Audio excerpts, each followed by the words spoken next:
Hello friends, welcome to ILA classes, the school of competitive exams. ಇವತ್ತಿನ ಪ್ರಮುಖವಾದಂತಹ current affairs ಟಾಪಿಕ್ಗಳನ್ನು discuss ಮಾಡೋಣ.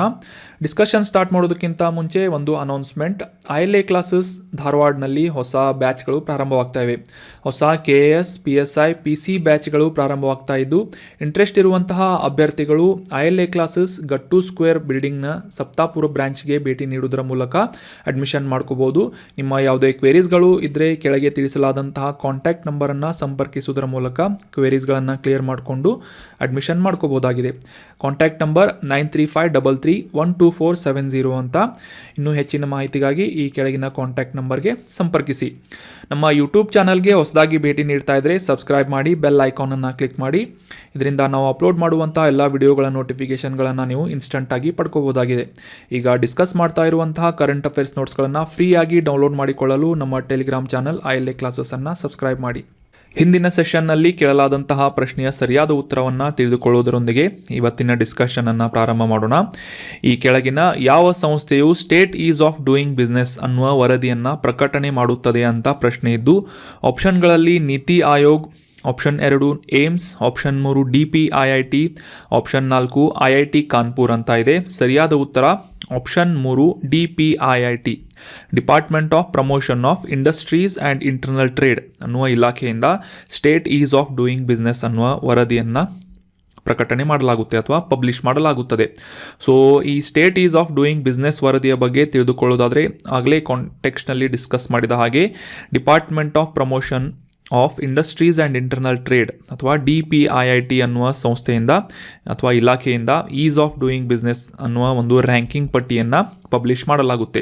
ಮುಖ್ಯವಾಗಿ ಉದ್ಯಮಿಗಳಿಗೆ ಸಹಾಯ ಆಗುವಂತೆ, ಒಂದು ಬಂಡವಾಳ ಹೂಡಿಕೆಗೆ ಅನುಕೂಲವಾಗುವಂತೆ ವ್ಯವಸ್ಥೆ ಮಾಡುವಂತಹ, ಅನುಕೂಲವನ್ನು ಮಾಡಿಕೊಡುವಂತಹ ರಾಜ್ಯಗಳ ಒಂದು ಶ್ರೇಣಿಗಳನ್ನು ಅಥವಾ ರ್ಯಾಂಕಿಂಗ್ಗಳ ಪಟ್ಟಿಯನ್ನು ಈಸ್ ಆಫ್ ಡೂಯಿಂಗ್ ಬಿಸ್ನೆಸ್ ಪಟ್ಟಿಯಲ್ಲಿ ಪಬ್ಲಿಷ್ ಮಾಡಲಾಗುತ್ತೆ. 2020 business reforms action plan BRAP ಈ ಒಂದು ಯೋಜನೆಯ ಅಡಿಯಲ್ಲಿ ಇದನ್ನು ಮೊದಲ ಬಾರಿಗೆ ease of doing business ranking ಅನ್ನುವ ಒಂದು ವರದಿಯನ್ನು ಪಬ್ಲಿಷ್ ಮಾಡಲಾಗಿತ್ತು. ಆಗಲೇ ಡಿಸ್ಕಸ್ ಮಾಡಿದ ಹಾಗೆ to create an investor friendly ecosystem ಅಥವಾ ಈ ಉದ್ಯಮಿಗಳಿಗೆ ಬಂಡವಾಳ ಹೂಡಿಕೆ ಮಾಡುವಂತಹ ಅನುಕೂಲಕರವಾದಂತಹ ಪರಿಸರವನ್ನು ಸೃಷ್ಟಿ ಮಾಡುವ ನಿಟ್ಟಿನಲ್ಲಿ ಈ ಈಸ್ ಆಫ್ ಡೂಯಿಂಗ್ ಬಿಸ್ನೆಸ್ ಅನ್ನುವ ಒಂದು ರ್ಯಾಂಕಿಂಗ್ ಪಟ್ಟಿಯನ್ನು ನೀಡಲಾಗುತ್ತೆ. ಸೊ ಇನ್ನು ಅಂತಾರಾಷ್ಟ್ರೀಯ ಮಟ್ಟದಲ್ಲಿ ಕೂಡ ಈಸ್ ಆಫ್ ಡೂಯಿಂಗ್ ಬಿಸ್ನೆಸ್ ಅನ್ನುವ ಒಂದು ರ್ಯಾಂಕಿಂಗ್ಗಳನ್ನು ಪ್ರಕಟಣೆ ಮಾಡಲಾಗುತ್ತೆ. ಸೊ ಈ ರಿಪೋರ್ಟನ್ನು ಪಬ್ಲಿಷ್ ಮಾಡುವಂತಹ ಸಂಸ್ಥೆ ಯಾವುದು ಅಂತಂದರೆ ವರ್ಲ್ಡ್ ಬ್ಯಾಂಕ್ ಅಥವಾ ವಿಶ್ವ ಬ್ಯಾಂಕ್ನಿಂದ ಈ ಈಸ್ ಆಫ್ ಡೂಯಿಂಗ್ ಬಿಸ್ನೆಸ್ ಅನ್ನುವ ಒಂದು ವರದಿಯನ್ನು ಪಬ್ಲಿಷ್ ಮಾಡಲಾಗುತ್ತೆ. ರೀಸೆಂಟಾಗಿ ರಿಲೀಸ್ ಆದಂತಹ ಈ ಈಸ್ ಆಫ್ ಡೂಯಿಂಗ್ ಬಿಸ್ನೆಸ್ ವ್ಯಾಪಾರ ಸುಲಭ ಮಾಡುವಂತಹ ಶ್ರೇಯಾಂಕದ ಪಟ್ಟಿಯಲ್ಲಿ 63ನೇ ಸ್ಥಾನವನ್ನು ಭಾರತ ಪಡೆದುಕೊಂಡಿದೆ. ಈ ಒಂದು ರಿಪೋರ್ಟನ್ನು 2003ರಲ್ಲಿ ಮೊದಲ ಬಾರಿಗೆ ಪ್ರಕಟಣೆ ಮಾಡಲಾಗಿತ್ತು. ಸೊ ನೆನ್ಪಿಟ್ಕೊಳ್ಳಿ, ಈಸ್ ಆಫ್ ಡೂಯಿಂಗ್ ಬಿಸ್ನೆಸ್ ಅನ್ನುವ ಒಂದು ರಿಪೋರ್ಟನ್ನು ಪಬ್ಲಿಷ್ ಮಾಡುವಂತಹ ಸಂಸ್ಥೆ ಅಂತಾರಾಷ್ಟ್ರೀಯ ಮಟ್ಟದಲ್ಲಿ ವಿಶ್ವ ಬ್ಯಾಂಕ್ ಅಥವಾ ವರ್ಲ್ಡ್ ಬ್ಯಾಂಕ್ ಆಗಿದ್ದರೆ, ನಮ್ಮ ರಾಷ್ಟ್ರ ಮಟ್ಟದಲ್ಲಿ DPIIT ಇಲಾಖೆಯಿಂದ ಈಸ್ ಆಫ್ ಡೂಯಿಂಗ್ ಬಿಸ್ನೆಸ್ ಅನ್ನುವ ವರದಿಯನ್ನು ಪಬ್ಲಿಷ್ ಮಾಡಲಾಗುತ್ತೆ. ಸೊ ಈ ಪ್ರಶ್ನೆಗೆ ಸರಿಯಾಗಿ ಆನ್ಸರ್ ಮಾಡಿದಂತಹ ಎಲ್ಲ ಸ್ಟೂಡೆಂಟ್ಸ್ಗಳಿಗೆ ಕಾಂಗ್ರ್ಯಾಚುಲೇಷನ್ಸ್. ಇದೇ ರೀತಿ ಡಿಸ್ಕಷನ್ನಲ್ಲಿ ಭಾಗವಹಿಸ್ತಾ ಇರಿ, ಕರೆಕ್ಟ್ ಆನ್ಸರನ್ನು ನೀಡ್ತಾ ಇರಿ ಅಂತ ಹೇಳ್ತಾ ಇವತ್ತಿನ ಪ್ರಶ್ನೆಯನ್ನು ನೋಡೋಣ. ಈ ಅಂತಾರಾಷ್ಟ್ರೀಯ ಮಟ್ಟದಲ್ಲಿ ಗಡಿಯಾಚೆಗಿನ ಕ್ರೈಮ್ಗಳನ್ನು ಅಥವಾ ಅಪರಾಧಗಳನ್ನು ತಡೆಯುವ ನಿಟ್ಟಿನಲ್ಲಿ ಕೆಲಸ ಮಾಡ್ತಾ ಇರುವಂತಹ ಇಂಟರ್ಪೋಲ್ ಅಥವಾ ಇಂಟರ್ನ್ಯಾಷನಲ್ ಕ್ರೈಮ್ ಪೊಲೀಸ್ ಈ ಒಂದು ಸಂಸ್ಥೆಯ ಇಂಟರ್ಪೋಲ್ನ ಹೆಡ್ ಕ್ವಾರ್ಟರ್ ಎಲ್ಲಿದೆ ಅಥವಾ ಮುಖ್ಯ ಕಚೇರಿ ಎಲ್ಲಿದೆ ಅಂತ ಪ್ರಶ್ನೆ ಇದ್ದು, ಆಪ್ಷನ್ಗಳಲ್ಲಿ France, option 2 Germany, option 3 Switzerland, option 4 USA ಅಂತ ಇದೆ. ಸರಿಯಾದ ಉತ್ತರವನ್ನು ಕಮೆಂಟ್ ಬಾಕ್ಸ್ನಲ್ಲಿ ಕಮೆಂಟ್ ಮಾಡಿ. ಮುಂದಿನ ಸೆಷನ್ನಲ್ಲಿ ಕರೆಕ್ಟ್ ಆನ್ಸರನ್ನು ತಿಳಿದುಕೊಳ್ಳೋಣ. ಇಂಟರ್ಪೋಲ್ನ ಹೆಡ್ ಕ್ವಾರ್ಟರ್ ಎಲ್ಲಿದೆ ಅಂತ ಕಮೆಂಟ್ ಬಾಕ್ಸ್ನಲ್ಲಿ ಕಮೆಂಟ್ ಮಾಡಿ. ILA ಕ್ಲಾಸಸ್ ಧಾರವಾಡನಲ್ಲಿ ಹೊಸ ಬ್ಯಾಚ್ಗಳು ಪ್ರಾರಂಭವಾಗ್ತಾ ಇವೆ. ಹೊಸ KAS, PSI, PC ಬ್ಯಾಚ್ಗಳು ಪ್ರಾರಂಭವಾಗ್ತಾ ಇದ್ದು, ಇಂಟ್ರೆಸ್ಟ್ ಇರುವಂತಹ ಅಭ್ಯರ್ಥಿಗಳು ILA ಕ್ಲಾಸಸ್ ಗಟ್ಟು ಸ್ಕ್ವೇರ್ ಬಿಲ್ಡಿಂಗ್ನ ಸಪ್ತಾಪುರ ಬ್ರಾಂಚ್ಗೆ ಭೇಟಿ ನೀಡುವುದರ ಮೂಲಕ ಅಡ್ಮಿಷನ್ ಮಾಡ್ಕೋಬಹುದು. ನಿಮ್ಮ ಯಾವುದೇ ಕ್ವೇರೀಸ್ಗಳು ಇದ್ದರೆ ಕೆಳಗೆ ತಿಳಿಸಲಾದಂತಹ ಕಾಂಟ್ಯಾಕ್ಟ್ ನಂಬರನ್ನು ಸಂಪರ್ಕಿಸುವುದರ ಮೂಲಕ ಕ್ವೇರೀಸ್ಗಳನ್ನು ಕ್ಲಿಯರ್ ಮಾಡಿಕೊಂಡು ಅಡ್ಮಿಷನ್ ಮಾಡ್ಕೋಬಹುದಾಗಿದೆ. ಕಾಂಟ್ಯಾಕ್ಟ್ ನಂಬರ್ 9353312470 ಅಂತ. ಇನ್ನೂ ಹೆಚ್ಚಿನ ಮಾಹಿತಿಗಾಗಿ ಈ ಕೆಳಗಿನ ಕಾಂಟ್ಯಾಕ್ಟ್ ನಂಬರ್ಗೆ ಸಂಪರ್ಕಿಸಿ. ನಮ್ಮ ಯೂಟ್ಯೂಬ್ ಚಾನಲ್ಗೆ ಹೊಸದಾಗಿ ಭೇಟಿ ನೀಡ್ತಾ ಇದ್ದರೆ ಸಬ್ಸ್ಕ್ರೈಬ್ ಮಾಡಿ, ಬೆಲ್ ಐಕಾನನ್ನು ಕ್ಲಿಕ್ ಮಾಡಿ. ಇದರಿಂದ ನಾವು ಅಪ್ಲೋಡ್ ಮಾಡುವಂಥ ಎಲ್ಲ ವಿಡಿಯೋಗಳ ನೋಟಿಫಿಕೇಷನ್ಗಳನ್ನು ನೀವು ಇನ್ಸ್ಟಂಟಾಗಿ ಪಡ್ಕೋಬೋದಾಗಿದೆ. ಈಗ ಡಿಸ್ಕಸ್ ಮಾಡ್ತಾ ಇರುವಂತಹ ಕರೆಂಟ್ ಅಫೇರ್ಸ್ ನೋಟ್ಸ್ಗಳನ್ನು ಫ್ರೀಯಾಗಿ ಡೌನ್ಲೋಡ್ ಮಾಡಿಕೊಳ್ಳಲು ನಮ್ಮ ಟೆಲಿಗ್ರಾಮ್ ಚಾನಲ್ ILA ಕ್ಲಾಸಸ್ಸನ್ನು ಸಬ್ಸ್ಕ್ರೈಬ್ ಮಾಡಿ. ಇವತ್ತಿನ ಆರ್ಟಿಕಲನ್ನು ಡಿಸ್ಕಸ್ ಮಾಡೋದಾದರೆ ಮೊದಲನೇ ಆರ್ಟಿಕಲ್ಗೆ ಸಂಬಂಧಿಸಿದಂತಹ ಪ್ರಶ್ನೆ ಏನು ಅಂತಂದರೆ, ಯಾವ ಪ್ರಸಿದ್ಧ ವ್ಯಕ್ತಿಯ, ಯಾವ ಫೇಮಸ್ ಪರ್ಸನಾಲಿಟಿಯ ಪ್ರತಿಮೆಯನ್ನು ಇತ್ತೀಚೆಗೆ ಸಮೃದ್ಧಿಯ ಪ್ರತಿಮೆ ಅಥವಾ ಸ್ಟ್ಯಾಚ್ಯೂ ಆಫ್ ಪ್ರಾಸ್ಪೆರಿಟಿ ಅನ್ನುವ ಹೆಸರಿನಿಂದ ಅನಾವರಣಗೊಳಿಸಲಾಯಿತು ಅಂತ ಪ್ರಶ್ನೆ ಇದ್ದು, ಆಪ್ಷನ್ಗಳಲ್ಲಿ ಶ್ರೀ ಕೆಂಗಲ್ಲ ಹನುಮಂತರಾವ್, ಆಪ್ಷನ್ 2 ಪುನೀತ್ ರಾಜ್ಕುಮಾರ್, ಆಪ್ಷನ್ 3 ನಾಡಪ್ರಭು ಕೆಂಪೇಗೌಡ, ಆಪ್ಷನ್ 4 ಕಿತ್ತೂರು ರಾಣಿ ಚೆನ್ನಮ್ಮ ಅಂತ ಇದೆ. ಸರಿಯಾದ ಉತ್ತರ ಸಮೃದ್ಧಿಯ ಪ್ರತಿಮೆ ಅಥವಾ ಈ ಸ್ಟ್ಯಾಚ್ಯೂ ಆಫ್ ಪ್ರಾಸ್ಪೆರಿಟಿಯನ್ನು ನಾಡಪ್ರಭು ಕೆಂಪೇಗೌಡರ ಪ್ರತಿಮೆಯನ್ನು ರೀಸೆಂಟಾಗಿ ಅನಾವರಣ ಮಾಡಲಾಯಿತು. ಸೊ ಈ ಕಾಂಟೆಕ್ಸ್ಟನ್ನು ಅರ್ಥ ಮಾಡ್ಕೊಳ್ಳೋದಾದರೆ, ರೀಸೆಂಟಾಗಿ ನಮ್ಮ ಪ್ರಧಾನಮಂತ್ರಿ ಮೋದಿ ಅವರಿಂದ ಬೆಂಗಳೂರಿನಲ್ಲಿ 108 ಅಡಿ ಎತ್ತರದ ಶ್ರೀ ನಾಡಪ್ರಭು ಕೆಂಪೇಗೌಡರ ಕಂಚಿನ ಪ್ರತಿಮೆಯನ್ನು ಅನಾವರಣಗೊಳಿಸಲಾಯಿತು ಅಂತ ಕಾಂಟೆಕ್ಸ್ಟ್ನಲ್ಲಿದೆ. ಈ ಬೆಂಗಳೂರಿನ ಸಂಸ್ಥಾಪಕರಾದಂತಹ ನಾಡಪ್ರಭು ಕೆಂಪೇಗೌಡರ ಈ ಒಂದು ಪ್ರತಿಮೆಯ ಹೆಸರನ್ನು ಸಮೃದ್ಧಿಯ ಪ್ರತಿಮೆ ಅಥವಾ ಸ್ಟ್ಯಾಚ್ಯೂ ಆಫ್ ಪ್ರಾಸ್ಪೆರಿಟಿ ಅಂತ ಕರೆಯಲಾಗ್ತಾ ಇದೆ. ಸೊ ಇನ್ನು ನಾಡಪ್ರಭು ಶ್ರೀ ಕೆಂಪೇಗೌಡರ ಬಗ್ಗೆ ಕೆಲವೊಂದಿಷ್ಟು ಮಹತ್ವದ ಮಾಹಿತಿಗಳನ್ನು ಡಿಸ್ಕಸ್ ಮಾಡೋಣ. ಇವರ ಕಾಲಾವಧಿಯನ್ನು ತಿಳ್ಕೊಳ್ಳೋದಾದರೆ 1510ರಿಂದ 1569. ಇವರನ್ನು ನಾಡಪ್ರಭು ಹಿರಿಯ ಕೆಂಪೇಗೌಡ ಅಂತ ಕೂಡ ಕರೆಯಲಾಗುತ್ತೆ. ವಿಜಯನಗರ ಸಾಮ್ರಾಜ್ಯದ ಅಡಿಯಲ್ಲಿ ಅಡ್ಮಿನಿಸ್ಟ್ರೇಟರ್ ಆಗಿ ಕೆಲಸ ಮಾಡಿದಂತಹ ನಾಡಪ್ರಭು ಶ್ರೀ ಕೆಂಪೇಗೌಡ ಅವರು ಕರ್ನಾಟಕದ ರಾಜಧಾನಿಯಾದಂತಹ ಬೆಂಗಳೂರನ್ನು 1537ರಲ್ಲಿ ಸ್ಥಾಪನೆ ಮಾಡ್ತಾರೆ. ಇವರು ಬೆಂಗಳೂರಿನಲ್ಲಿರುವಂತಹ ಕೋಟೆ ಮತ್ತು ಅದರ ಬೆಂಗಳೂರಿನ ಮುಖ್ಯ ಮಾರ್ಕೆಟ್ ಪ್ಲೇಸ್ ಅಥವಾ ಪೇಟೆಯನ್ನು ಪ್ಲ್ಯಾನ್ ಮಾಡಿ ನಿರ್ಮಾಣ ಮಾಡುವ ಒಂದು ಯಶಸ್ಸನ್ನು ಮತ್ತು ಒಂದು ಹೆಸರನ್ನು ನಾಡಪ್ರಭು ಶ್ರೀ ಕೆಂಪೇಗೌಡರ ಹೆಸರಿಗೆ ಹೋಗುತ್ತದೆ. ಸೊ ಮುಖ್ಯವಾಗಿ ಸಾಮಾಜಿಕ ಸುಧಾರಣೆಗಳು, ಬೆಂಗಳೂರಿನಲ್ಲಿ ದೇವಾಲಯಗಳು ಮತ್ತು ನೀರಿನ ಜಲಾಶಯಗಳನ್ನು ಪ್ಲ್ಯಾನಿಂಗ್ ಮಾಡಿ ನಿರ್ಮಿಸುವ ಒಂದು ಮಹತ್ವದ ಕೊಡುಗೆಯನ್ನು ಶ್ರೀ ಕೆಂಪೇಗೌಡರು ನೀಡಿದ್ದಾರೆ. ಇವರು ಮಾಡಿದಂತಹ ಸಾಮಾಜಿಕ ಸುಧಾರಣೆಗಳಲ್ಲಿ ಮುಖ್ಯವಾದಂತಹ ಈ ಮೊರಸು ಒಕ್ಕಲಿಗರ ಸಂಪ್ರದಾಯದ ಒಂದು ಬಂಡಿ ದೇವರು ಹಬ್ಬದ ಸಂದರ್ಭದಲ್ಲಿ ಅವಿವಾಹಿತ ಮಹಿಳೆಯರ ಎಡಗೈಯ ಕೊನೆ 2 ಬೆರಳುಗಳನ್ನು ಕತ್ತರಿಸುವಂತಹ ಸಂಪ್ರದಾಯ ಇತ್ತು. ಸೊ ಈ ಒಂದು ಪದ್ಧತಿಯನ್ನು ನಿಷೇಧಿಸುವ ಒಂದು ನಿಯಮವನ್ನು ಜಾರಿಗೊಳಿಸುವ ಒಂದು ಸಾಮಾಜಿಕ ಸುಧಾರಣೆಗಳಲ್ಲಿ ಇವರ ಮುಖ್ಯವಾದಂತಹ ಪಾತ್ರವಿದೆ. ಅಷ್ಟೇ ಅಲ್ಲದೆ ನಾಡಪ್ರಭು ಶ್ರೀ ಕೆಂಪೇಗೌಡರು ಕಲೆ ಮತ್ತು ಕಲಿಕೆಯ ಪೋಷಕರಾಗಿ ಸಾಕಷ್ಟು ಸೇವೆಯನ್ನು ಸಲ್ಲಿಸಿದ್ದಾರೆ. ನಮ್ಮ ಕರ್ನಾಟಕದ ರಾಜಧಾನಿಯಾದಂತಹ ಬೆಂಗಳೂರಿನ ಸಂಸ್ಥಾಪಕರು ಶ್ರೀ ನಾಡಪ್ರಭು ಕೆಂಪೇಗೌಡರು. ಮುಂದಿನ ಪ್ರಶ್ನೆಯನ್ನು ನೋಡೋಣ. ಕ್ಯಾಟರ್ಮ್ಯಾನ್ ಬಗ್ಗೆ ಈ ಕೆಳಗಿನ ಹೇಳಿಕೆಗಳಲ್ಲಿ ಯಾವುದು ಸರಿಯಾಗಿದೆ ಅಂತ ಪ್ರಶ್ನೆ ಇದ್ದು, ಆಪ್ಷನ್ಗಳಲ್ಲಿ ಇದು ಸ್ವದೇಶಿ ನಿರ್ಮಿತವಾದಂತಹ ವಿಮಾನವಾಹಕ ನೌಕೆಯಾಗಿದೆ ಅಥವಾ ಆಪ್ಷನ್ 2 ಇದು ಹೈಡ್ರೋಜನ್ ಇಂಧನ ಕೋಶದಿಂದ ಚಲಿಸುವಂತಹ ಹಡಗಾಗಿದೆ ಅಂತ ಇದೆ. ಆಪ್ಷನ್ 3 ಕ್ಯಾಟರ್ಮ್ಯಾನ್ ಅನ್ನುವುದು TB ವಿರುದ್ಧ ಅಭಿವೃದ್ಧಿಪಡಿಸಲಾದಂತಹ ಲಸಿಕೆಯಾಗಿದೆ ಅಂತ ಇದೆ. ಆಪ್ಷನ್ 4 ಮೇಲಿನ ಯಾವುದೂ ಸ್ಟೇಟ್ಮೆಂಟ್ಗಳು ಕೂಡ ಸರಿಯಾಗಿಲ್ಲ ಅಂತ ಇದೆ. ಸೊ ಸರಿಯಾದ ಉತ್ತರ ಆಪ್ಷನ್ 2 ಕ್ಯಾಟರ್ಮ್ಯಾನ್ ಅನ್ನುವುದು ಹೈಡ್ರೋಜನ್ ಇಂಧನವನ್ನು ಬಳಸಿಕೊಂಡು ಚಲಿಸುವಂತಹ ಹಡಗಾಗಿದೆ. ಸೊ ಕಾಂಟೆಕ್ಸ್ಟನ್ನು ಅರ್ಥ ಮಾಡ್ಕೊಳ್ಳೋದಾದರೆ, ಕ್ಯಾಟರ್ಮ್ಯಾನ್ ಅನ್ನುವ ಹಡಗನ್ನು ಕೊಚ್ಚಿನ್ ಶಿಪ್ ಯಾರ್ಡ್ ಇತ್ತೀಚೆಗೆ ಉತ್ತರ ಪ್ರದೇಶದ ವಾರಣಾಸಿಗೆ ದೇಶದ ಮೊದಲ ಹೈಡ್ರೋಜನ್ ಇಂಧನ ಕೋಶದಿಂದ ಚಲಿಸುವಂತಹ ಕ್ಯಾಟರ್ಮ್ಯಾನ್ ಹಡಗುಗಳನ್ನು ನಿರ್ಮಾಣ ಮಾಡುವುದಾಗಿ ಅಥವಾ ಡಿಸೈನ್ ಮಾಡಿ ಡೆವಲಪ್ ಮಾಡುವುದಾಗಿ ಈ ಒಂದು ಒಳನಾಡಿನ ಜಲಮಾರ್ಗ ಪ್ರಾಧಿಕಾರ ಸಂಸ್ಥೆಯೊಂದಿಗೆ ಒಂದು ತಿಳುವಳಿಕೆ ಪತ್ರಕ್ಕೆ ಸಹಿ ಹಾಕಿದೆ. ನೆನಪಿಟ್ಕೊಳ್ಳಿ, ಕ್ಯಾಟರ್ಮ್ಯಾನ್ ಹಡಗುಗಳನ್ನು ದೇಶದಲ್ಲೇ ಮೊದಲ ಬಾರಿಗೆ ಒಳನಾಡಿನ ಸಾರಿಗೆಗಾಗಿ ಬಳಸುವಂತಹ ಈ ಒಂದು ಹಡಗುಗಳನ್ನು ಹೈಡ್ರೋಜನ್ ಇಂಧನ ಕೋಶದಿಂದ ಚಲಿಸುವಂತೆ ಮಾಡಲಾಗ್ತಾ ಇದ್ದು, ಅಷ್ಟೇ ಅಲ್ಲದೆ ಇದನ್ನು ಮೊದಲ ಬಾರಿಗೆ ವಾರಣಾಸಿಗೆ ನೇಮಕ ಮಾಡಲಾಗ್ತಾ ಇದೆ. ಈ ಒಂದು ಪ್ಲ್ಯಾನ್ನಲ್ಲಿ ಅಥವಾ ಈ ಒಂದು ಯೋಜನೆಯ ಅಡಿಯಲ್ಲಿ ಉತ್ತರ ಪ್ರದೇಶಕ್ಕೆ 6 ಎಲೆಕ್ಟ್ರಿಕ್ ಕ್ಯಾಟರ್ಮ್ಯಾನ್ಗಳ ಹಡಗುಗಳು ಮತ್ತು ಗುವಾಹಟಿಗೆ ಅಂತಹ 2 ಹಡಗುಗಳನ್ನು ನಿರ್ಮಾಣ ಮಾಡುವುದಕ್ಕಾಗಿ ಕೊಚ್ಚಿನ್ ಶಿಪ್ ಯಾರ್ಡ್ ಲಿಮಿಟೆಡ್ನಿಂದ ಒಂದು MOU ಅನ್ನು ಕೂಡ ಸಹಿ ಮಾಡಲಾಗಿದೆ. ಸೊ MOU ಅಂತಂದರೆ ಮೆಮೊರಂಡಮ್ ಆಫ್ ಅಂಡರ್ಸ್ಟ್ಯಾಂಡಿಂಗ್ ಆಗುತ್ತೆ. ಕನ್ನಡದಲ್ಲಿ ತಿಳುವಳಿಕೆ ಪತ್ರ ಅಂತ ನಾವು ಕರಿಬಹುದಾಗಿದೆ. ಈ ಕ್ಯಾಟರ್ಮ್ಯಾನ್ ಹಡಗುಗಳು ಹವಾನಿಯಂತ್ರಿತ ಹೈಡ್ರೋಜನ್ ಇಂಧನ ಕೋಶವನ್ನು ಬಳಸಿಕೊಂಡು ಚಲಿಸುವಂತಹ ಹಡಗುಗಳಾಗಿದ್ದು ಸುಮಾರು 100 ಪ್ರಯಾಣಿಕರ ಆಸನಗಳ ಒಂದು ಕೆಪಾಸಿಟಿಯನ್ನು ಹೊಂದಿರುತ್ತವೆ. ಕೊಚ್ಚಿಯಲ್ಲಿ ಇದರ ಪರೀಕ್ಷಾರ್ಥವಾದಂತಹ ಪ್ರಯೋಗವನ್ನು ನಡೆಸಿದ ನಂತರ ವಾರಣಾಸಿಯಲ್ಲಿ ಮೊದಲ ಬಾರಿಗೆ ಇದನ್ನು ಕಮಿಷನ್ ಮಾಡಲಾಗುವುದು ಅಂತ ನಿರ್ಧಾರ ಮಾಡಲಾಗಿದೆ. ಹವಾನಿಯಂತ್ರಿತವಾದಂತಹ ಎಲೆಕ್ಟ್ರಿಕ್ ಹೈಬ್ರಿಡ್ ಹಡಗುಗಳು ಅಂತಂದರೆ ಹೈಡ್ರೋಜನ್ ಮತ್ತು ಈಗ ನಾವು ಬಳಸ್ತಾ ಇರುವಂತಹ ಡೀಸೆಲ್ ಉಪಯೋಗಿಸಿಕೊಂಡು ಚಲಿಸುವಂತಹ ಹೈಬ್ರಿಡ್ ಹಡಗುಗಳು ನದಿಯ ನೀರಿನಲ್ಲಿ ಕಡಿಮೆ ದೂರದ ಪ್ರಯಾಣಕ್ಕಾಗಿ ಡಿಸೈನ್ ಮಾಡಲಾಗಿದ್ದು ಈ ಪ್ರಯಾಣಿಕರಿಗೆ ಶೌಚಾಲಯ ವಾಶ್ರೂಮ್ ಸೌಲಭ್ಯಗಳನ್ನು ಕೂಡ ಈ ಒಂದು ಆನ್ ಬೋರ್ಡ್ ವಸತಿ ಇರುವಂತಹ ಒಂದು ಸಿಬ್ಬಂದಿಗೆ ಅನುಕೂಲವನ್ನು ಮಾಡಿಕೊಡುವಂತೆ ಈ ಕ್ಯಾಟರ್ಮ್ಯಾನ್ ಹಡಗುಗಳನ್ನು ನಿರ್ಮಾಣ ಮಾಡಲಾಗ್ತಾ ಇದೆ.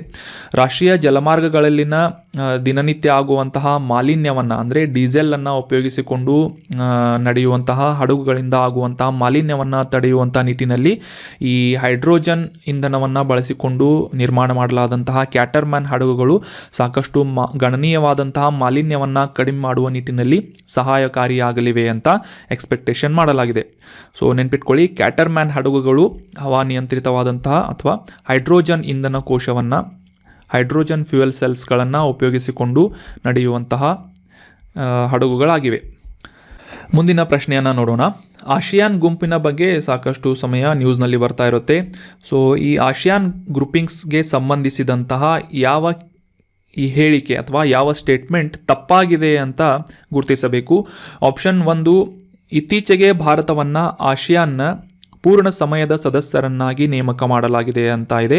ಕಂಪ್ಲೀಟ್ ಮೆಂಬರ್ಶಿಪ್ ಆಗಿ ಆಸಿಯಾನ್ಗೆ ಭಾರತವನ್ನು ನೇಮಕ ಮಾಡಲಾಗಿದೆ ಅಂತ ಆಪ್ಷನ್ 1 ಇದ್ದು, ಆಪ್ಷನ್ 2 ಆಸಿಯಾನ್ ಗ್ರೂಪಿಂಗ್ಸನ್ನು 1967ರಲ್ಲಿ ಸ್ಥಾಪನೆ ಮಾಡಲಾಯಿತು ಅಂತ ಇದೆ. ಎರಡನೇ ಸ್ಟೇಟ್ಮೆಂಟ್. ಇನ್ನು ಮೂರನೇ ಸ್ಟೇಟ್ಮೆಂಟ್, ಈ ಆಸಿಯಾನ್ ಗುಂಪುಗಳ ಪ್ರಧಾನ ಸೆಕ್ರೆಟರಿಯೇಟ್ ಅಥವಾ ಮುಖ್ಯ ಕಚೇರಿ ಇಂಡೋನೇಷ್ಯಾದಲ್ಲಿದೆ ಅಂತ ಇದೆ. ಆಪ್ಷನ್ 4 ಮೇಲಿನ ಯಾವ ಸ್ಟೇಟ್ಮೆಂಟ್ಗಳು ಸರಿಯಾಗಿಲ್ಲ ಅಂತ ಇದ್ದು, ಸರಿಯಾದ ಉತ್ತರ ಆಪ್ಷನ್ 1, ಇತ್ತೀಚೆಗೆ ಭಾರತವನ್ನು ಆಸಿಯಾನ್ನ ಪೂರ್ಣ ಸಮಯದ ಸದಸ್ಯರನ್ನಾಗಿ ನೇಮಕ ಮಾಡಲಾಗಿದೆ ಅನ್ನುವ ಸ್ಟೇಟ್ಮೆಂಟ್ ಏನಿದೆ ತಪ್ಪಾಗಿದೆ. ಇದನ್ನು ಹೊರತುಪಡಿಸಿ ಆಸಿಯಾನ್ ಗುಂಪುಗಳನ್ನು 1967ರಲ್ಲಿ ಸ್ಥಾಪನೆ ಮಾಡಲಾಯಿತು, ಇದು ಕರೆಕ್ಟ್ ಆಗಿದ್ದು ಆಪ್ಷನ್ 3ನೇ ಆಪ್ಷನ್ ಏನು ಹೇಳ್ತಾ ಇದೆ ಅಂತಂದರೆ ಪ್ರಧಾನ ಸೆಕ್ರೆಟರಿಯೇಟ್, ಈ ಆಸಿಯಾನ್ನ ಪ್ರಧಾನ ಸೆಕ್ರೆಟರಿಯೇಟ್ ಇರುವುದು ಇಂಡೋನೇಷ್ಯಾದಲ್ಲಿ. ಸೊ ತಪ್ಪಾದಂತಹ ಆಪ್ಷನ್ ಯಾವುದು ಅಂತಂದರೆ ಆಪ್ಷನ್ 1.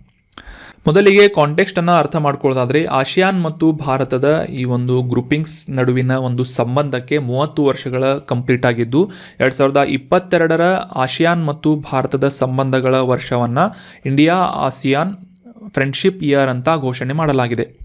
ಸೊ ಈ ಆಸಿಯಾನ್ ಬಗ್ಗೆ ಕೆಲವೊಂದಿಷ್ಟು ಇಂಪಾರ್ಟೆಂಟ್ ಮಾಹಿತಿಗಳನ್ನು ತಿಳಿದುಕೊಳ್ಳೋಣ. ASEAN ಇದರ ಫುಲ್ ಫಾರ್ಮನ್ನು ಕಮೆಂಟ್ ಬಾಕ್ಸ್ನಲ್ಲಿ ಕಮೆಂಟ್ ಮಾಡಿ. ಕನ್ನಡದಲ್ಲಿ ನಾನು ಇದರ ಫುಲ್ ಫಾರ್ಮ್ ಹೇಳ್ತೇನೆ. ಆಗ್ನೇಯ ಏಷ್ಯಾ ರಾಷ್ಟ್ರಗಳ ಸಂಘ ಅಂತ ಇದರ ಕನ್ನಡದಲ್ಲಿ ಫುಲ್ ಫಾರ್ಮ್ ಆಗುತ್ತೆ.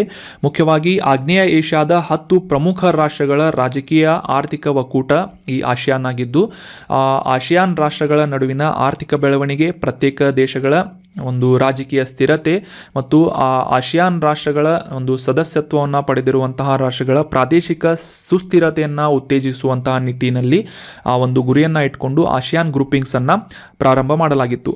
ಸೊ ಈ ಮುಖ್ಯವಾಗಿ ಆರ್ಥಿಕ ಮತ್ತು ರಾಜಕೀಯ ಬೆಳವಣಿಗೆಯ ಹೊರತಾಗಿಯೂ ಕೂಡ ಈ ಆಸಿಯಾನ್ ಸದಸ್ಯತ್ವವನ್ನು ಹೊಂದಿದಂತಹ ರಾಷ್ಟ್ರಗಳ ನಡುವಿನ ಸಾಮಾಜಿಕ ಪ್ರಗತಿ ಆಗಿರ್ಬೋದು, ಸದಸ್ಯ ರಾಷ್ಟ್ರಗಳ ನಡುವಿನ ಸಾಮಾಜಿಕ ಸಾಂಸ್ಕೃತಿಕ ವಿಕಸನ ಆಗಿರ್ಬೋದು, ಮತ್ತು ಸದಸ್ಯ ರಾಷ್ಟ್ರಗಳ ನಡುವಿನ ಭಿನ್ನಾಭಿಪ್ರಾಯಗಳನ್ನು ಶಾಂತಿಯುತವಾಗಿ ಬಗೆಹರಿಸುವಂತಹ ನಿಟ್ಟಿನಲ್ಲಿ ಕಾರ್ಯವಿಧಾನಗಳನ್ನು ರೂಪಿಸುವುದು ಮತ್ತು ತಂತ್ರಗಳನ್ನು ಒದಗಿಸುವಂತಹ ನಿಟ್ಟಿನಲ್ಲಿ ಮುಖ್ಯವಾಗಿ ಫೋಕಸ್ ಅನ್ನು ಇಟ್ಕೊಂಡು ಆಸಿಯಾನ್ ಪ್ರಾರಂಭ ಮಾಡಲಾಗಿತ್ತು. 1967ರಲ್ಲಿ ಮೊದಲ ಬಾರಿಗೆ ಥೈಲ್ಯಾಂಡ್, ಸಿಂಗಾಪುರ್, ಫಿಲಿಪೈನ್ಸ್, ಮಲೇಷಿಯಾ ಮತ್ತು ಇಂಡೋನೇಷ್ಯಾ ಈ 5 ರಾಷ್ಟ್ರಗಳ ಒಂದು ಫೌಂಡಿಂಗ್ ಮೆಂಬರ್ಶಿಪ್ನೊಂದಿಗೆ ಆಸಿಯಾನನ್ನು 1967ರಲ್ಲಿ ಪ್ರಾರಂಭ ಮಾಡಲಾಗಿತ್ತು. ಅದಾದ ನಂತರ ಉಳಿದಂತಹ ಕೆಲವೊಂದಿಷ್ಟು ಪ್ರಮುಖ ಆಗ್ನೇಯ ಏಷ್ಯಾದ ರಾಷ್ಟ್ರಗಳಾದಂತಹ ವಿಯೆಟ್ನಾಂ, ಬರ್ಮಾ ಅಥವಾ ಮಯನ್ಮಾರ್, ಲಾವೋಸ್, ಕಾಂಬೋಡಿಯಾ, ಬ್ರುನೈ ಈ ರೀತಿಯಾದಂತಹ ಪ್ರಮುಖ ಸದಸ್ಯರನ್ನು ಒಳಗೊಂಡು ಒಟ್ಟು 10 ಸದಸ್ಯರನ್ನು ಆಸಿಯಾನ್ ಗ್ರೂಪಿಂಗ್ಸ್ ಹೊಂದಿದೆ. ಉಳಿದಂತಹ 8 ಸಂವಾದ ಪಾಲುದಾರರು ಅಥವಾ ಡೈಲಾಗ್ ಪಾರ್ಟ್ನರ್ಸ್ಗಳನ್ನು ಕೂಡ ಆಸಿಯಾನ್ ಹೊಂದಿದ್ದು Bharat, China, Japan, republic of Korea, Australia, New Zealand, United States ಮತ್ತು ರಷ್ಯಾ ಈ ರೀತಿಯಾದಂತಹ ಪ್ರಮುಖ ರಾಷ್ಟ್ರಗಳನ್ನು ಡೈಲಾಗ್ ಪಾರ್ಟ್ನರ್ಸ್ಗಳಾಗಿ ಆಸಿಯಾನ್ ಒಳಗೊಂಡಿದೆ. ಇನ್ನು ಈ ಆಸಿಯಾನ್ ಗ್ರೂಪಿಂಗ್ಸ್ನ ಸೆಕ್ರೆಟರಿಯೇಟ್ ಅಥವಾ ಮುಖ್ಯ ಕಚೇರಿ ಇರುವುದು ಎಲ್ಲಿ ಅಂತಂದರೆ ಇಂಡೋನೇಷ್ಯಾ ದೇಶದ ಜಕಾರ್ತಾ ನಗರದಲ್ಲಿ ಆಸಿಯಾನ್ನ ಒಂದು ಮುಖ್ಯ ಕಚೇರಿ ಅಥವಾ ಸೆಕ್ರೆಟರಿಯೇಟ್ ಲೊಕೇಟ್ ಆಗಿದೆ. So that was about ASEAN. ಮತ್ತು 2022 ವರ್ಷವನ್ನು ಆಸಿಯಾನ್ ಭಾರತದ ಸ್ನೇಹ ವರ್ಷ ಅಂತ ಘೋಷಣೆ ಮಾಡಲಾಗಿದೆ. ಇನ್ನು ಮುಂದಿನ ಪ್ರಶ್ನೆಯನ್ನು ನೋಡೋಣ. ಭಾರತ ಮತ್ತು ಚೀನಾ ನಡುವೆ ಯುದ್ಧ ನಡೆದಂತಹ ವಾಲೋಂಗ್ ಯುದ್ಧ ಹೆಸರುವಾಸಿಯಾಗಿದ್ದು, ಸೊ ಈ ವಾಲೋಂಗ್ ಪ್ರದೇಶ ಎಲ್ಲಿದೆ ಅಂತ ಪ್ರಶ್ನೆ ಇದೆ. ಆಪ್ಷನ್ಗಳಲ್ಲಿ Sikkim, option 2 Ladakh, option 3 Himachal Pradesh, option 4 Arunachal Pradesh ಅಂತ ಇದೆ. ಸರಿಯಾದ ಉತ್ತರ ಅರುಣಾಚಲ್ ಪ್ರದೇಶದಲ್ಲಿ ಈ ವಾಲಂಗ್ ಅನ್ನುವ ಒಂದು ಪ್ರದೇಶ ಹೆಸರುವಾಸಿಯಾಗಿದ್ದು, ಮುಖ್ಯವಾಗಿ ಭಾರತ ಮತ್ತು ಚೀನಾದ ನಡುವೆ 1962ರಲ್ಲಿ ನಡೆದಂತಹ ಯುದ್ಧಕ್ಕೆ ಈ ವಾಲೋಂಗ್ ಪ್ರದೇಶ ಏನಿದೆ ಹೆಸರುವಾಸಿಯಾಗಿದೆ. ಸೊ ಈ ವಾಲೋಂಗ್ಗೆ ಸಂಬಂಧಿಸಿದಂತಹ ಒಂದು ಆರ್ಟಿಕಲನ್ನು ನಾವು ಇವತ್ತು ಡಿಸ್ಕಸ್ ಮಾಡೋಣ. ರೀಸೆಂಟಾಗಿ ವಾಲೋಂಗ್ ಮೇಳ ಅನ್ನುವ ಒಂದು ಮೇಳವನ್ನು ಭಾರತೀಯ ಸೇನೆಯಿಂದ ಆಯೋಜನೆ ಮಾಡಲಾಗಿತ್ತು.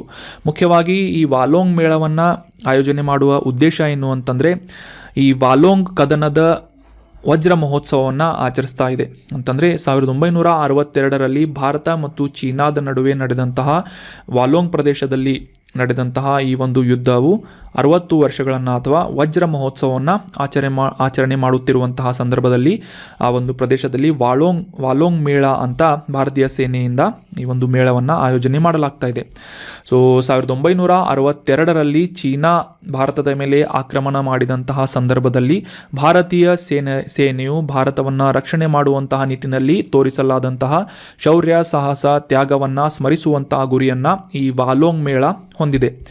ಸೊ ಈ ಮುಖ್ಯವಾಗಿ ಈ ಸೇನೆಯೊಂದಿಗೆ ಸಾರ್ವಜನಿಕರನ್ನು ಪರಿಚಯಿಸುವುದು, ಅವರ ಒಂದು ದಿನಚರ್ಯೆಯ ಕುರಿತಾದಂತಹ ಅವೇರ್ನೆಸ್ಸನ್ನು ಜನರಿಗೆ ಅಥವಾ ಸಾರ್ವಜನಿಕರಿಗೆ ತಿಳಿಸುವಂತಹ ನಿಟ್ಟಿನಲ್ಲಿ ಮತ್ತು ಒಗ್ಗಟ್ಟಿನ ಭಾವನೆಯನ್ನು ಉತ್ತೇಜಿಸುವಂತಹ ನಿಟ್ಟಿನಲ್ಲಿ ಸೇನೆಯಿಂದ ಈ ವಾಲೋಂಗ್ ಮೇಳವನ್ನು ವಾಲೋಂಗ್ನಲ್ಲಿ ಆಯೋಜನೆ ಮಾಡಲಾಗಿದೆ.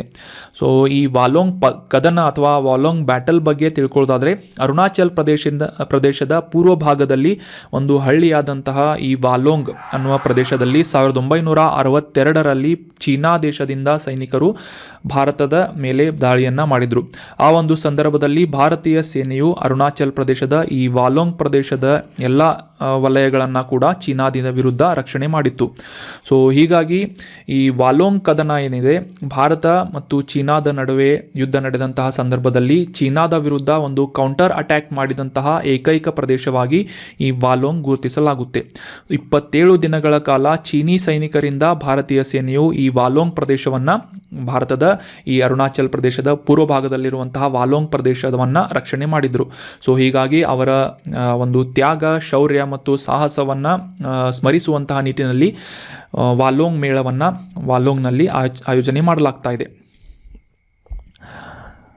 ಮುಂದಿನ ಪ್ರಶ್ನೆಯನ್ನು ನೋಡೋಣ.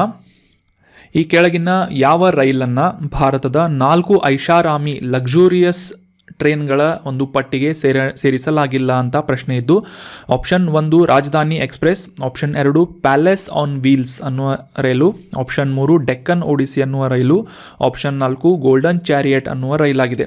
ಸೊ ಇದರಲ್ಲಿ ಯಾವುದು ತಪ್ಪಾಗಿದೆ ಅಂತ ಪ್ರಶ್ನೆ ಇದ್ದು, 4 ಐಷಾರಾಮಿ ರೈಲುಗಳಲ್ಲಿ ರಾಜಧಾನಿ ಎಕ್ಸ್ಪ್ರೆಸ್ಸನ್ನು ಹೊರತುಪಡಿಸಿ ಉಳಿದಂತಹ 3 ರೈಲುಗಳು ಸೇರ್ಪಡೆಗೊಂಡಿವೆ. ಸೊ ಯಾವುವು ಅಂತಂದರೆ Palace on Wheels, Deccan Odyssey, Golden Chariot, ಇನ್ನೊಂದು ಮಹಾರಾಜ ಎಕ್ಸ್ಪ್ರೆಸ್ ಅಂತ.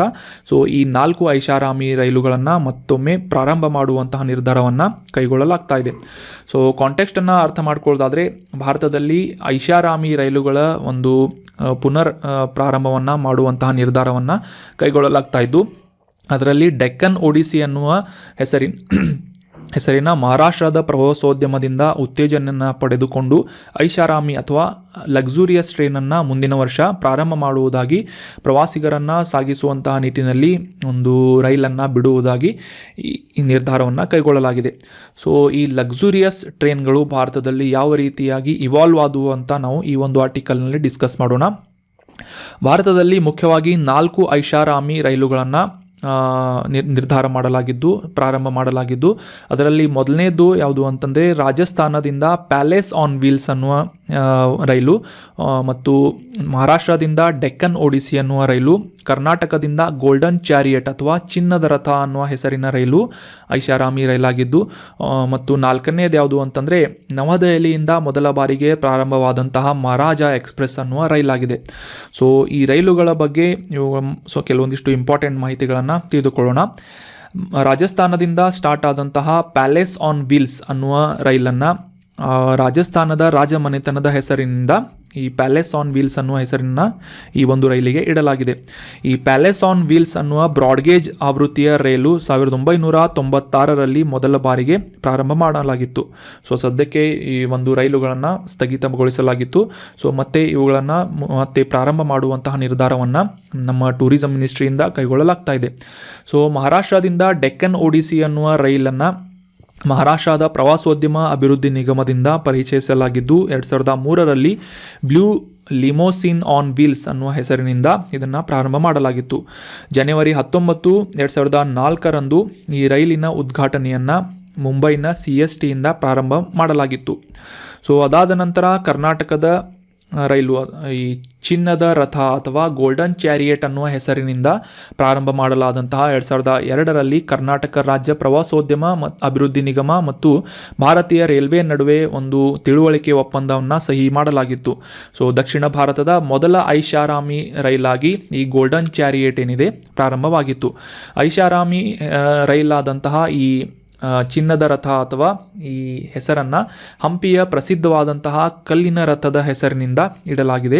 2008ರಲ್ಲಿ ಆವಾಗಿನ ರಾಷ್ಟ್ರಪತಿಯಾದಂತಹ ಪ್ರತಿಭಾ ಪಾಟೀಲ್ ಅವರಿಂದ ಬೆಂಗಳೂರಿನ ಯಶವಂತಪುರ ರೈಲು ನಿಲ್ದಾಣದಿಂದ ಈ ಒಂದು ಚಿನ್ನದ ರಥ ಅಥವಾ ಗೋಲ್ಡನ್ ಚಾರಿಯಟ್ ಅನ್ನುವ ರೈಲಿಗೆ ಐಷಾರಾಮಿ ರೈಲಿಗೆ ವಿದ್ಯುಕ್ತವಾದಂತಹ ಒಂದು ಧ್ವಜಾರೋಹಣ ಅಥವಾ ಈ ಒಂದು ಫ್ಲ್ಯಾಗನ್ನು ಮಾಡಲಾಗಿತ್ತು, ಅಂತಂದರೆ ಈ ಒಂದು ಪ್ರಾರಂಭವನ್ನು ಮಾಡಲಾಗಿತ್ತು.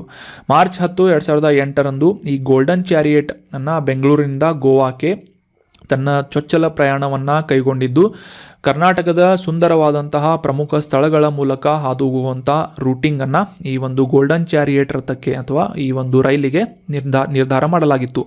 ಅದಾದ ನಂತರ ಈ ಗೋಲ್ಡನ್ ಟ್ರ್ಯಾಂಗಲ್ ಅನ್ನುವ ಆಗ್ರಾ, ದೆಹಲಿ ಮತ್ತು ಜೈಪುರ್ ನಗರಗಳನ್ನು ಸಂಪರ್ಕ ಮಾಡುವಂತಹ ಈ ಮಹಾರಾಜ ಎಕ್ಸ್ಪ್ರೆಸ್ ಅನ್ನುವ ರೈಲನ್ನು ಅಕ್ಟೋಬರ್ 17, 2012ರಲ್ಲಿ ಜೆಮ್ಸ್ ಆಫ್ ಇಂಡಿಯಾ ಅನ್ನುವ ಹೆಸರಿನಿಂದ ಮೊದಲ ಬಾರಿಗೆ ಪ್ರಯಾಣವನ್ನು ಮಾಡಲಾಗಿತ್ತು. ಸೊ ಈ 3 ನಗರಗಳನ್ನು ಅಂತಂದರೆ ದೆಹಲಿ, ಆಗ್ರಾ, ಜೈಪುರ್ ಈ ಗೋಲ್ಡನ್ ಟ್ರ್ಯಾಂಗಲ್ಗಳನ್ನು ಸುತ್ತುವಂತಹ 3 ರಾತ್ರಿ 4 ದಿನಗಳ ಪ್ರಯಾಣವನ್ನು ಮೊದಲ ಬಾರಿಗೆ ನವದೆಹಲಿಯ ಸಫ್ದರ್ಜಂಗ್ ರೈಲು ನಿಲ್ದಾಣದಿಂದ ಈ ಒಂದು ರೈಲನ್ನು ಪ್ರಾರಂಭ ಮಾಡಲಾಗಿತ್ತು. ಸೊ ಈ 4 ರೈಲುಗಳನ್ನು ಪ್ರಮುಖವಾಗಿ ಐಷಾರಾಮಿ ಅಥವಾ ಲಕ್ಸುರಿಯಸ್ ಟ್ರೈನ್ಗಳನ್ನು ಮತ್ತೆ ಪ್ರಾರಂಭ ಮಾಡುವಂತಹ ನಿರ್ಧಾರವನ್ನು ಕೈಗೊಳ್ಳಲಾಗ್ತಾ ಇದೆ. ನಮ್ಮ ಮುಂದಿನ ಆರ್ಟಿಕಲ್ನಲ್ಲಿ ವೀರಾಂಗನಾ ಸೇವಾ ಅನ್ನುವ ಕೇಂದ್ರದವನ್ನು ಪ್ರಾರಂಭ ಮಾಡಲಾಗಿದ್ದು, ಕಾಂಟೆಕ್ಸ್ಟನ್ನು ಅರ್ಥ ಮಾಡ್ಕೊಳ್ಳೋದಾದರೆ ಈ ವೀರ ನಾರಿಗಳ ಕಲ್ಯಾಣ ಮತ್ತು ಕುಂದುಕೊರತೆಗಳ ಪರಿಹಾರಕ್ಕಾಗಿ ವೀರಾಂಗನಾ ಸೇವಾ ಕೇಂದ್ರ ಅನ್ನುವ ಒಂದು ಸಿಂಗಲ್ ವಿಂಡೋ ಪ್ಲ್ಯಾಟ್ಫಾರ್ಮನ್ನು ಭಾರತೀಯ ಸೇನೆಯಿಂದ, ಇಂಡಿಯನ್ ಆರ್ಮಿಯಿಂದ ಪ್ರಾರಂಭ ಮಾಡಲಾಗಿದೆ. ಈ ವೀರ ನಾರಿಯರು ಯಾರು ಅಂತಂದರೆ ಈ ನಿವೃತ್ತ ಸೈನಿಕರ ಹೆಣ್ಣು ಮಕ್ಕಳಾಗಿರ್ಬೋದು, ಅವರ ವಿಡೋ ವೈಫ್ಗಳಾಗಿರ್ಬೋದು, ಅಥವಾ ಕುಟುಂಬ ಸದಸ್ಯರಿಗೆ ಸಂಬಂಧಪಟ್ಟಂತಹ ಕೆಲವೊಂದಿಷ್ಟು ಸಮಸ್ಯೆಗಳನ್ನು ಅಥವಾ ಅವರ ಒಂದು ಫೆಸಿಲಿಟಿಗಳನ್ನು ದೊರಕಿಸಿಕೊಡುವಂತೆ ಅವರ ಒಂದು ಕುಂದುಕೊರತೆಗಳನ್ನು ನೀಗಿಸುವ ಉದ್ದೇಶದಿಂದ ವೀರಾಂಗನಾ ಸೇವಾ ಕೇಂದ್ರ ಅನ್ನುವ ಒಂದು ಪ್ಲ್ಯಾಟ್ಫಾರ್ಮನ್ನು, ಸಿಂಗಲ್ ವಿಂಡೋ ಪ್ಲ್ಯಾಟ್ಫಾರ್ಮನ್ನು ಇಂಡಿಯನ್ ಆರ್ಮಿಯಿಂದ ಪ್ರಾರಂಭ ಮಾಡಲಾಗಿದೆ. ಮುಖ್ಯವಾಗಿ ಈ ವೀರಾಂಗನೆಯರ ಕೆಲವೊಂದಿಷ್ಟು ಇಶ್ಯೂಗಳನ್ನು, ಕುಂದುಕೊರತೆಗಳನ್ನು ನೋಂದಾಯಿಸುವಂತಹ ಒಂದು ಗ್ರೀವಿಯನ್ಸಸ್ಗಳನ್ನು ಟ್ರ್ಯಾಕಿಂಗ್ ಮಾಡುವುದು, ಮೇಲ್ವಿಚಾರಣೆ ಮಾಡುವುದು ಮತ್ತು ಅರ್ಜಿದಾರರಿಗೆ ಸರಿಯಾದ ಸಮಯದಲ್ಲಿ ಅವರ ಒಂದು ಸಮಸ್ಯೆಗಳನ್ನು ಪರಿಹರಿಸುವಂತಹ ನಿಟ್ಟಿನಲ್ಲಿ ಈ ವೀರಾಂಗನಾ ಸೇವಾ ಕೇಂದ್ರ ಕೆಲಸವನ್ನು ಮಾಡಲಾಗಿದೆ. ಈ ಒಂದು ಸೌಲಭ್ಯವನ್ನು ವೀರ ನಾರೀಸ್ ಅಥವಾ ನೆಕ್ಸ್ಟ್ ಆಫ್ ಕಿನ್ ಅಂತಂದರೆ ಈ ಸೈನಿಕರ ಅಥವಾ ನಿವೃತ್ತ ಸೈನಿಕರ ಮನೆಯ ಸದಸ್ಯರಾಗಿರ್ಬೋದು, ಅಥವಾ ಯುದ್ಧದ ಸಮಯದಲ್ಲಿ ಅಮರವಾದಂತಹ ಈ ಶಹೀದಾದಂತಹ ಸೈನಿಕರ ಮನೆಯವರು ಅಂತಂದರೆ ವಿಧವೆಯರು ಈ ಒಂದು ಸೌಲಭ್ಯವನ್ನು SMS ಮೂಲಕ, ದೂರವಾಣಿಗಳ ಮೂಲಕ, ವಾಟ್ಸಪ್, ಪೋಸ್ಟ್, ಇಮೇಲ್, ವಾಕ್ ಇನ್ಗಳ ಮೂಲಕ ಸಂಪರ್ಕವನ್ನು ಹೊಂದುವುದರ ಮೂಲಕ ಈ ಒಂದು ಸೇವಾ ಕೇಂದ್ರದ ಸೌಲಭ್ಯವನ್ನು ಪಡೆಯಬಹುದಾಗಿದೆ. ತಮಗೆ ಸಂಬಂಧಿಸಿದಂತಹ ಯಾವುದೇ ಸಮಸ್ಯೆಗಳನ್ನು ಈ ಪೆನ್ಷನ್ ಆಗಿರ್ಬೋದು ಅಥವಾ ವಿವಿಧ ಫೆಸಿಲಿಟಿಗಳಾಗಿರ್ಬೋದು ಇವುಗಳನ್ನು ಪಡೆಯಲು ವೀರಾಂಗನಾ ಸೇವಾ ಕೇಂದ್ರ ಅನ್ನುವ ಒಂದು ಸಿಂಗಲ್ ವಿಂಡೋ ಪ್ಲ್ಯಾಟ್ಫಾರ್ಮನ್ನು ಸ್ಟಾರ್ಟ್ ಮಾಡಲಾಗಿದೆ. ಈ VSK ತನ್ನ ವಿಧವೆಯರಾಗಿರ್ಬೋದು, ವೀರನಾರಿಯರಾಗಿರ್ಬೋದು ನಿಜವಾದ ಕಾಳಜಿಯನ್ನು ಮತ್ತು ಬೆಂಬಲವನ್ನು ವಿಸ್ತರಿಸುವಂತಹ ನಿಟ್ಟಿನಲ್ಲಿ ಭಾರತೀಯ ಸೇನೆಯಿಂದ ಈ ಒಂದು ಹೊಸ ಉಪಕ್ರಮವನ್ನು ಪ್ರಾರಂಭ ಮಾಡಲಾಗಿದೆ. ಸೊ ಈ ಒಂದು ಸೇವೆಯನ್ನು ಪಡೆಯಲು ಇಂಟ್ರೆಸ್ಟ್ ಇರುವಂತಹ ಈ ಫಲಾನುಭವಿಗಳು ಭಾರತೀಯ ಸೇವೆಯ ವೆಟರನ್ಸ್ ಪೋರ್ಟಲ್ ಆದಂತಹ ಇಂಡಿಯನ್ ಆರ್ಮಿ veterans.gov.in ಈ ಒಂದು ವೆಬ್ಸೈಟ್ಗೆ ಸಂಪರ್ಕ ಮಾಡುವುದರ ಮೂಲಕ ಈ ವೀರಾಂಗನಾ ಸೇವಾ ಕೇಂದ್ರದ ಸೌಲಭ್ಯಗಳನ್ನು ಪಡೆಯಬಹುದಾಗಿದೆ. So that was all about today's articles. ಈಗ ಮತ್ತೊಮ್ಮೆ ಇವತ್ತು ಡಿಸ್ಕಸ್ ಮಾಡಲಾದಂತಹ ಆರ್ಟಿಕಲ್ಗಳನ್ನು ರಿವೈಸ್ ಮಾಡಿಬಿಡೋಣ. ಬೆಂಗಳೂರಿನಲ್ಲಿ ಸಮೃದ್ಧಿಯ ಪ್ರತಿಮೆ ಅಥವಾ ಸ್ಟ್ಯಾಚ್ಯೂ ಆಫ್ ಪ್ರಾಸ್ಪೆರಿಟಿ ಎಂಬುವ ಶ್ರೀ ನಾಡಪ್ರಭು ಕೆಂಪೇಗೌಡರ ಕಂಚಿನ ಪ್ರತಿಮೆಯನ್ನು 108 ಅಡಿ ಎತ್ತರದ ಪ್ರತಿಮೆಯನ್ನು ಅನಾವರಣಗೊಳಿಸಲಾಗಿದೆ ಅಂತ ನಾವು ಮೊದಲನೇ ಆರ್ಟಿಕಲ್ನಲ್ಲಿ ಡಿಸ್ಕಸ್ ಮಾಡಿದ್ವಿ. ಅದಾದ ನಂತರ ಕ್ಯಾಟರ್ಮ್ಯಾನ್ ಅನ್ನುವ ಒಂದು ಹಡಗನ್ನು ಪ್ರಾರಂಭ ಮಾಡಲಾಗಿದ್ದು ಹೈಡ್ರೋಜನ್ ಇಂಧನ ಕೋಶವನ್ನು ಬಳಸಿಕೊಂಡು ಈ ಕ್ಯಾಟರ್ಮ್ಯಾನ್ ಹಡಗು ಕೆಲಸವನ್ನು ಮಾಡುತ್ತೆ ಅಂತ ನಾವು ಡಿಸ್ಕಸ್ ಮಾಡಿದ್ವಿ. ಅದಾದ ನಂತರ ಆಸಿಯಾನ್ ಗ್ರೂಪ್ಗಳ ಬಗ್ಗೆ ನಾವು ಈ ಒಂದು ಆರ್ಟಿಕಲ್ನಲ್ಲಿ ಡಿಸ್ಕಸ್ ಮಾಡಿದ್ವಿ. ಭಾರತ ಮತ್ತು ಆಸಿಯಾನ್ಗಳ ಸಂಬಂಧದ 30 ವರ್ಷಗಳ ಒಂದು ಪಾರ್ಟ್ನರ್ಶಿಪ್ನ ಈ ಆಸಿಯಾನ್ ಇಂಡಿಯಾ ಫ್ರೆಂಡ್ಶಿಪ್ ಇಯರ್ ಅಂತ ಘೋಷಣೆ ಮಾಡಲಾಗಿದೆ ಅಂತ ಡಿಸ್ಕಸ್ ಮಾಡಿದ್ವಿ. ಅಷ್ಟೇ ಅಲ್ಲದೆ ಆಸಿಯಾನ್ ಕುರಿತಾದಂತಹ ಡೀಟೇಲ್ ಆರ್ಟಿಕಲನ್ನು ನಾವು ಈ ಒಂದು ಆರ್ಟಿಕಲ್ನಲ್ಲಿ ಡಿಸ್ಕಸ್ ಮಾಡಿದ್ವಿ. ಸೊ ಆಸಿಯಾನ್ನ ಫುಲ್ ಫಾರ್ಮ್ ಏನು ಅಂತ ಕಮೆಂಟ್ ಬಾಕ್ಸ್ನಲ್ಲಿ ಕಮೆಂಟ್ ಮಾಡಿ. ಮುಂದಿನ ಆರ್ಟಿಕಲ್ನಲ್ಲಿ ವಾಲೋಂಗ್ ಅನ್ನುವ ಪ್ರದೇಶದಲ್ಲಿ ನಡೆದಂತಹ ಭಾರತ ಚೀನಾದ ನಡುವೆ 1962ರಲ್ಲಿ ನಡೆದಂತಹ ಈ ಒಂದು ಕದನದ ಸ್ಮರಣೆಯಾಗಿ 60 ವರ್ಷಗಳ ಅಂದರೆ ವಜ್ರ ಮಹೋತ್ಸವದ ಆಚರಣೆಗಾಗಿ ವಾಲೋಂಗ್ ಮೇಳವನ್ನು ಆಚರಣೆ ಮಾಡಲಾಯಿತು ಅಂತ ನಾವು ಡಿಸ್ಕಸ್ ಮಾಡಿದ್ವಿ. ಅದಾದ ನಂತರ ಭಾರತದಲ್ಲಿ ಲಕ್ಸುರಿಯಸ್ ಟ್ರೈನ್ಗಳನ್ನು Palace on Wheels, Deccan Odyssey, Golden Chariot, Maharaja Express ಅನ್ನುವ ಐಷಾರಾಮಿ ರೈಲುಗಳನ್ನು ಪ್ರಾರಂಭ ಮಾಡುವುದಾಗಿ ನಿರ್ಧಾರ ಮಾಡಲಾಗಿದೆ ಅಂತ ಡಿಸ್ಕಸ್ ಮಾಡಿದ್ವಿ. ಅದಾದ ನಂತರ ಭಾರತೀಯ ಸೇನೆಯಿಂದ ವೀರಾಂಗನಾ ಸೇವಾ ಕೇಂದ್ರವನ್ನು ಪ್ರಾರಂಭ ಮಾಡಲಾಗಿದೆ ಅಂತ ಡೀಟೇಲ್ ಆಗಿ ಇದರ ಬಗ್ಗೆ ತಿಳ್ಕೊಂಡ್ವಿ. ಈಗ ಡಿಸ್ಕಸ್ ಮಾಡಲಾದಂತಹ ಎಲ್ಲ ಕರೆಂಟ್ ಅಫೇರ್ಸ್ ನೋಟ್ಸ್ಗಳನ್ನು ಫ್ರೀಯಾಗಿ ಡೌನ್ಲೋಡ್ ಮಾಡಿಕೊಳ್ಳಲು ನಮ್ಮ ಟೆಲಿಗ್ರಾಮ್ ಚಾನಲ್ ILA ಕ್ಲಾಸಸ್ಸನ್ನು ಸಬ್ಸ್ಕ್ರೈಬ್ ಮಾಡಿ. ಕಳೆದ ತಿಂಗಳ ಅಂತಂದರೆ ಅಕ್ಟೋಬರ್ ತಿಂಗಳ ಎಲ್ಲ ಕರೆಂಟ್ ಅಫೇರ್ಸ್ ನೋಟ್ಸ್ಗಳನ್ನು PDF ಫ್ರೀಯಾಗಿ ಡೌನ್ಲೋಡ್ ಮಾಡಿಕೊಳ್ಳಲು ILA ಕ್ಲಾಸಸ್ ಟೆಲಿಗ್ರಾಮ್ ಚಾನಲನ್ನು ಸಬ್ಸ್ಕ್ರೈಬ್ ಮಾಡ್ಕೋಬೋದು. Thank you so much for joining the discussion. Have a nice day.